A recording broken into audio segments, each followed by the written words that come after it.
Okay, we're rolling. Hey, welcome back to the How to Podcast series. It's Dave with you. I hope you're doing spectacular. That's better than well.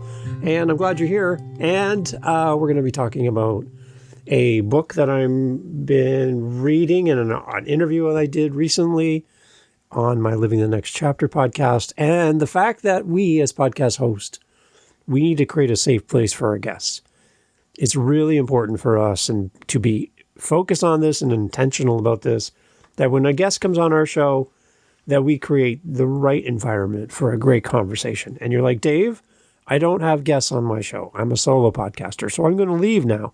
Before you head to your car, take the word guest and replace it with listener. Same thing. We're going to be talking about having guests on your show, but take the word guest out and replace it with listener. And the same thing applies for you in a solo podcast. So don't leave. Stay. We're here for you, and we love having you here. I had a guest on my Living the Next Chapter podcast. Her name is Linda Fishman. She's a Canadian. And when she was 13, she flew out to California to prepare for a family event, and everyone was going to join at that event. And a few days later, her mother and her two younger sisters were flying to the event to meet up with their daughter, their sister. And the plane crashed, and all 100 plus people on the plane died, including her mother and her two sisters. And Linda came on the podcast, not just to talk about the death of her mother and her two sisters, but the horrific things that came along with that and how the story unfolded and all of that, like detail that is glamorized in movies and TV and on social media. She wanted to talk about the fact that her book was about hope and about choosing life and her journey as a 13-year-old going through grief and how she coped and how she got to where she is now, helping people in her career. And so we wanted to be focused more on the result, not really the event. And we had a conversation in a pre-chat before the interview. And when we came back to do the recording, we both had a sense of where we wanted to go in the conversation. So get away from the details about the plane crash and hyper fixating on that. And let's get to the idea of the book and why that's important. That is called creating a safe place for your guest. And unfortunately, when I listen to podcasts, when I go on as a guest on podcasts, some people don't have this skill yet. They haven't developed the idea or the sensitivity to create a safe place for their guest. And when they don't create a safe place, you get generic conversation. It's all high level, no depth. It's just surface answers, surface conversation. The extent of you seeing Ralph at the lunchroom at work and, hey, how was your weekend? Good. How was yours? Great. And that's the last time you talked to Ralph in that shift. That's what's happening in podcasting. Very surface level, very empty, and really not engaging as a listener. And that's the problem. Safety hasn't been established in the podcast to the point where your guest, and if you don't have guests, your listener, is connecting with the topic and connecting with what's being said and the conversation in the show. So we, as podcasters, really need to focus in on how we can create this safe place. And I want to look at balancing emotion in our conversation with purposeful direction as far as a destination for our conversation in our episodes and how this all fits into this. So yeah, a link to Linda's book, Repairing Rainbows, is in the show notes. We'd love for you to go buy a copy of this. She sold over 10,000 copies of this book, by the way. So it's not an unknown book. This is a really amazing story, and it would make a great movie someday.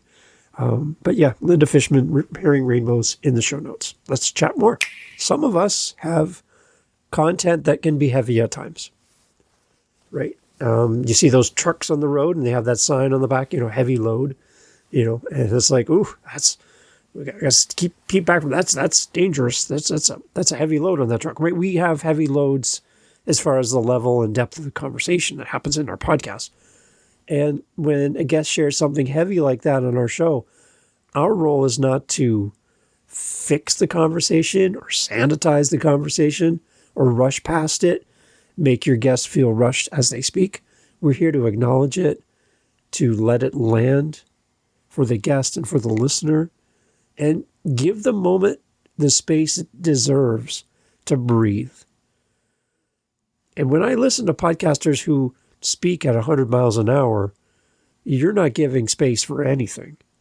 And if you don't speak at 100 miles an hour, but you edit your show like you do, and you take out every little break and silence and gap, you just chop the heck out of it, and all of your words mash up into one long sentence. There's no safety in that. It feels rushed. It feels hurried. It feels desperate. And your anxiety as a listener gets notched up a few. Our responsibility does not just end with how we execute the conversation, but we must also guide the conversation forward so that it serves the listener. When I help podcasters who interview people, again, a lot of these interviewers, podcasters, have never done this before, and they don't have the skill set to draw from, the experience. I come from HR, and in HR, you learn how to do interviews. That's one of your main things. Entry interviews into the company, exit interviews when you let somebody go, job reviews. These are all conversations happening, right? We have to know how to do them all and do them well and effectively. We have to be able to guide the conversations toward the end result. We can't just have an open-ended conversation for an hour and try to decide if you're going to be a good employee for our company. We got to know that this is where the conversation's going, and we need to hit our milestones and our marks, right? This is where we help to transform from the experience that had happened to the meaning behind it. Again, Linda Fishman, Repairing Rainbows. The experience was the plane crash, but the meaning behind it and the meaning behind the book was not about just the plane crash and just a book about a plane crash. It was a lot about something much deeper.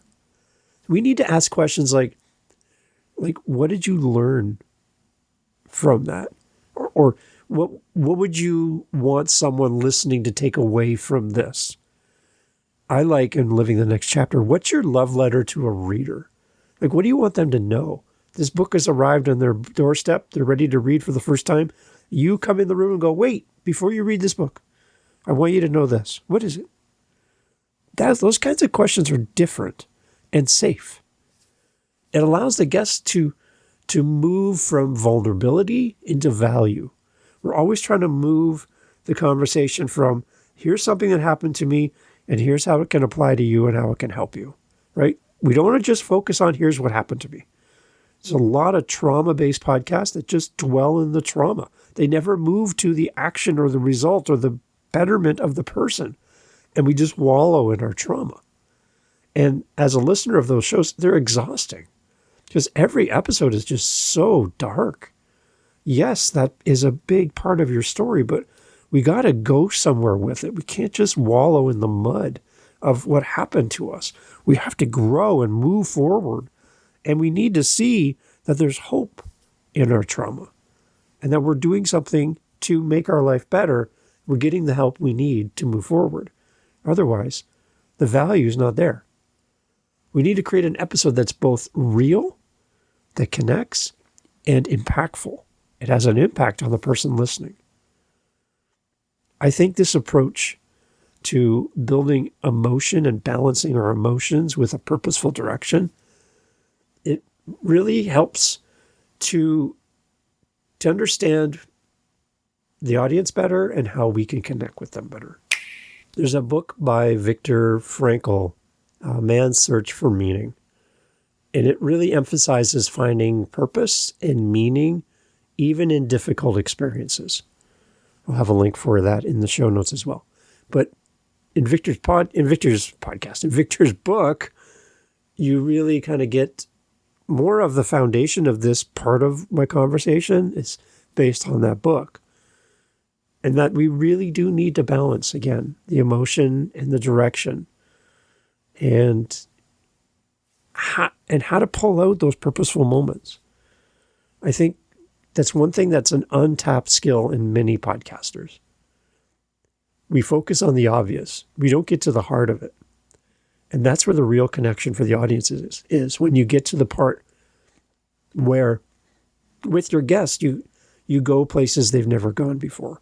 Not out of gotcha moments or the sensationalizing of their story, but we go to a deeper level where they can speak freely and feel safe enough to expose a little bit more of their story and a little bit more of them and their feelings and their emotions. And their connection with the audience is built in those moments. So balance emotion with purposeful direction. Don't just do emotion for emotion's sake, and don't steamroll your guest and your audience by trying to get to the destination as fast as possible. We got to balance these two things out. So if you're a fast talker and you are quick and hyper, you're going to have to tone it down when you're talking about something a little bit heavier on your show. Dial it back. Dial it way back. So you're giving your guest anxiety just in how you're presenting yourself to them. Slow down. Sometimes you need to be softer. Sometimes you do. And for you quiet speaking people, sometimes you need to amp it up a little bit. You're a little bit boring. So turn up the dial a little bit. We all are doing this and figuring it out in the moment. So get some advice, get somebody to listen to your show. I love doing that for podcasters. I do it all the time.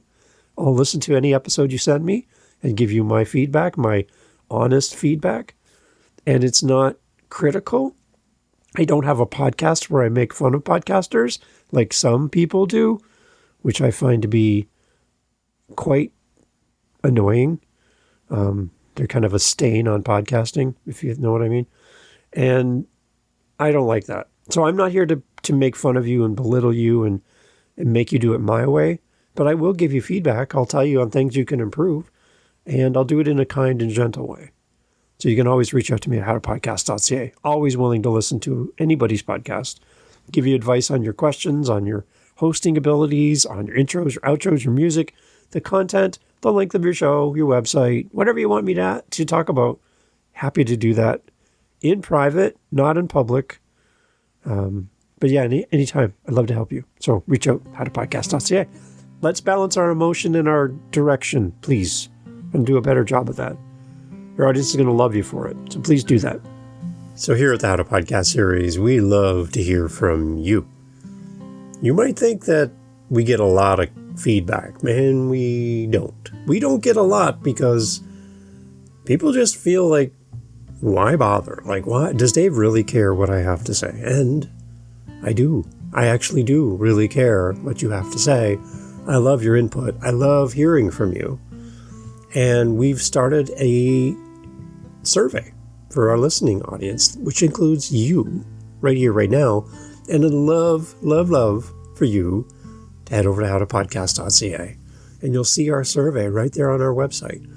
And take a few minutes, come through, answer the thoughtful questions we're asking of you to make the show better. Not just for you, but for everyone.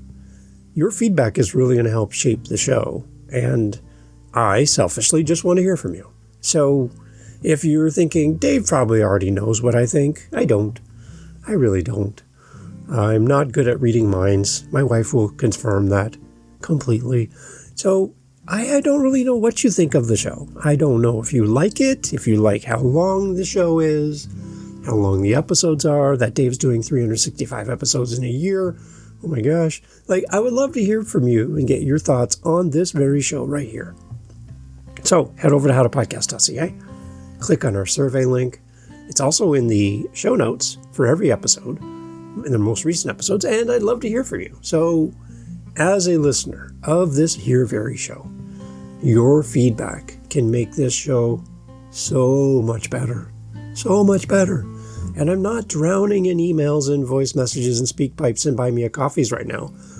So I'm putting the ask out to you right now, as a listener of the show, and you're still here, that you take a moment, head over to our website, click the link in the show notes for any episode, and go to our survey and let us know your thoughts about this show, how it could be better, and what you love, and what you're like, Dave, can you stop doing this? That would be really helpful. Thanks for being here and being part of the How to Podcast family. See you over at howtopodcast.ca. Talk soon. Thanks for being here. Bye. you're still here. Well, that's really kind of cool because I'm still here. That makes two of us. So I do this little bonus stuff at the end. I've been doing it for the last 659 episodes now. Since episode 500, I've been doing this little bonus content to extend the length of time that people listen to the episode. That's the real reason I'm doing it. So, yeah. The question came to me was, Dave, how do I develop my voice as a podcaster so that I can be better on the microphone? I'm not a voice coach. I've never gone to school for that. I'm not trained as a voice coach. I can help you because I've helped singers in music. I've been doing music for 45 years. I can help you from that perspective, but a speaking role, I'd go to somebody better. Vin Jang is one that I would say he's amazing, and he's got some really practical things that you can do to develop your speaking and your confidence and help you to use less ums and ahs and help you to project and how to be more engaging and not so boring with your voice. He's got really great things. He's got a podcast as well. I'll put a link for you in the show notes for him as well. Everybody else will see that link and have no idea why it's there, but you'll know because you're still here. I'll put a link in the show notes for that. But I would go and listen to his podcast, watch his podcast on YouTube as well, and check him out because the way he presents, he's quite comical. And he's a very smart guy. I really like his approach. It really resonates with me. So go and check him out. He's also been guesting everywhere, all the big shows as well. But Vin Jang would be my go-to person to send anybody to help them to develop their ability on the microphone as a podcaster. So yeah, I can pretend to be an expert like a lot of gurus do, or I can send you to somebody who's better. Vin Jang. Go check him out. He's great. Thanks for listening. Talk soon.